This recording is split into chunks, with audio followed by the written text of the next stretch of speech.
Pergi tengok kereta tak? Kereta standard je kat belakang. Tak apa, jom tengok. Boleh? Jom kita tengok kereta akak ni. Dia kalau standard tak sampai sini. Dia kalau standard parking belakang-belakang sana. Kuning siapa? Kuning tadi kat sana. Oh. Okey lah ni. Bagi mic kata bagi mic. Kak, pegang mic. Interview ni. Alamak. Ni paling-paling masuk majalah 3. Alamak.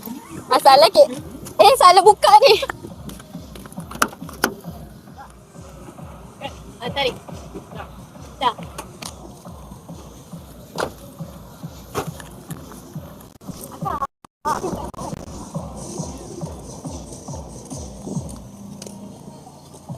Apa nama grup kak?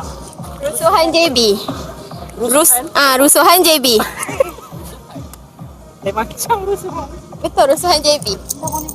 Kenapa rusuhan? Alamak, tu kena tanya. Saya tak tahu. Tak ada bunyi bios eh?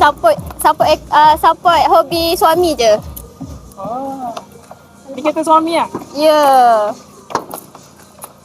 Tak boleh buka. Jangan buka. Kali dia yang buka. Nak bang, abang Kena buka tak? Dia tolak ke sana. Betul saya cakap, saya tak pandai. Oh ni, okey. Jangan tengok kat berabuk. Oh, itu je. Oh.